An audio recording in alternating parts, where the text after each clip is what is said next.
Oi gente, tudo bem com vocês? Eu sou Gabi Oliveira e numa conversa com a maravilhosa Tá Querida, que criou a tag Tour pelo Meu Corpo, ela me contou que gostaria que todas nós falássemos sobre os nossos processos de aceitação aqui no YouTube. Eu aceitei o desafio, mas eu tive que repensar essa tag pro meu contexto. Eu confesso que um tour pelo corpo não faria muito sentido pra mim, porque eu tenho um corpo considerado dentro dos padrões e essa nunca foi muito uma questão. Mas eu lembrei de algo que hoje é super exaltado aqui nesse canal, mas que foi e às vezes ainda é sinônimo de dor. Todos os traços do meu rosto. Falando de forma geral, por todo o meu rosto, nós encontramos o que a gente chama de traços negroides. Eu tenho o nariz largo, a boca grande, arcada dentária protuberante, gengiva escura, além, é claro, da minha pele. E para além disso, olhos da cor da noite. Mas vamos lá, vamos por partes. Comecemos então pelo temido nariz. O meu, como vocês podem ver, é bem largo, não tem ponta fina. E quando eu sorrio, olha só o que acontece.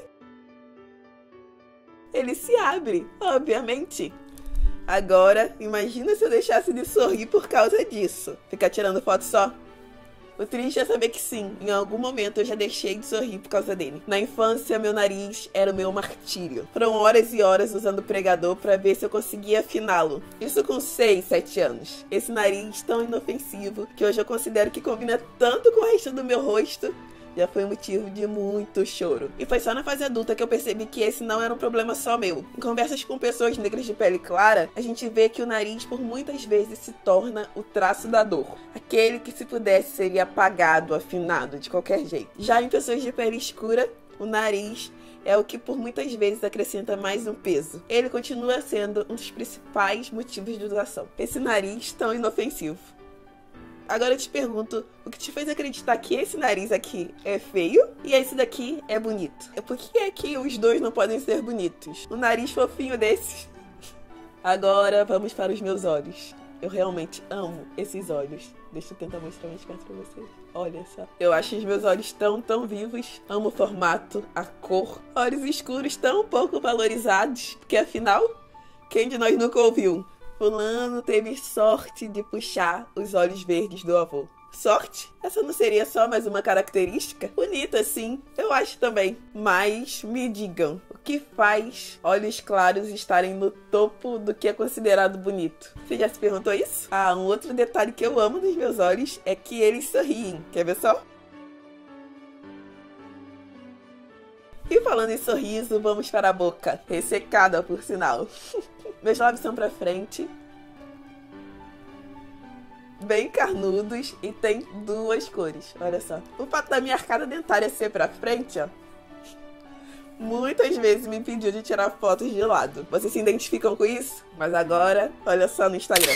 Outra coisa que eu lembro que quando eu era criança, eu era atormentada pelo personagem Negra Maluca. Sim, esse tipo de representação afeta em muito crianças. Eu odiei o fato de ter lábios grossos por muito tempo por causa disso. Mas hoje eu realmente amo os meus lábios. Principalmente o fato deles terem duas cores. Eu fico toda boba quando alguém me pergunta qual é o batom que eu tô usando. E eu simplesmente falo, não, essa é a cor natural dos meus lábios. Ainda sobre o rosto, uma outra coisa que eu já comentei com vocês é que a minha cara é um pouco tortinha, né? Essa parte aqui, ó, tá vendo? É assim. E a minha dentição de baixo ainda me incomoda um pouco. Então, provavelmente, algum dia vocês me verão de aparelho. E aqui vale esse adendo. Você não precisa achar tudo em você perfeito. Não vamos entrar nessa utopia. Sendo que nenhuma das suas características podem te impedir de viver bem com você mesma. Imaginem se eu parasse de sorrir porque eu não coloquei aparelho ainda. Imagina isso. Ou se eu parasse de gravar vídeo porque eu acho a minha cara torta. Agora vamos à nossa tão famosa gengiva. No vídeo respondendo a haters, eu já comentei sobre ela, que eu amo essa gengiva marronzinha. Sério. Eu acho muito bonitinha. Se eu sorrio e ela não aparece, eu mal me reconheço. Essa é uma característica que, na verdade, eu nunca tinha visto problema algum. Até chegar na internet e receber vários e vários relatos de mulheres que falaram que passaram a aceitar melhor a gengiva delas a partir do momento que viram a minha imagem e eu mostrando um sorriso largo. E é realmente muito significativo para mim perceber como a minha exposição estética ajudou de alguma forma essas mulheres. Agora os dentes. Esses dentes eu puxei do meu pai. Vocês vivem elogiando e perguntando o que eu faço pra eles ficarem brancos. E eu não faço nada, gente. Mas eu tenho a impressão também que os meus dentes não são tão brancos assim. O que faz parecer que eles são mais brancos é o contraste da minha pele com os dentes. Mas no final das contas são só dentes, né? Que eu nem lembro se eu escovei pra gravar esse vídeo. E já que falamos nela, vamos para a pele. Engraçado que a gente normalmente lê que o rosto é sempre mais claro do que o corpo. No meu caso, é o contrário. Meu rosto é mais escuro. Ele também tem algumas marcas que, na verdade, não me incomodam muito. Essa daqui é a da sinusite.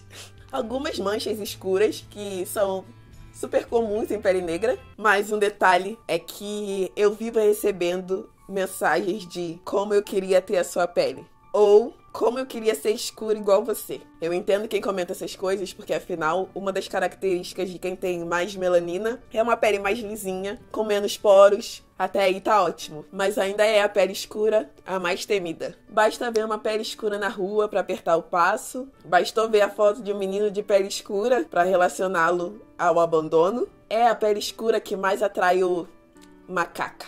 Hoje eu olho pra isso tudo aqui, esse turbilhão de dor e aceitação. Eu gosto do que eu vejo, acho que tudo isso combina. Sei que muitos de vocês também gostam, mas eu já tenho 26 anos. Esse processo começou muito tarde pra mim. Se aceitar não faz com que a estrutura não te afete. Não me livra, não vai livrar minhas filhas e filhos e não livra nenhuma criança negra. Nós vivemos num país profundamente afetado pelo racismo, onde isso é bonito, isso é até aceitável e isso daqui é horrível, feio. Mas essas referências do que é bonito, o que é feio, não nascem com a gente. Elas são aprendidas e nós podemos sim questioná-las e parar de reforçá-las. Você não precisa ter um nariz mais fino, não precisa ficar com medo do seu filho nascer com cabelo mais crespo, não precisa comemorar porque ele nasceu com olhos claros. E aqui eu não tô falando em restringir.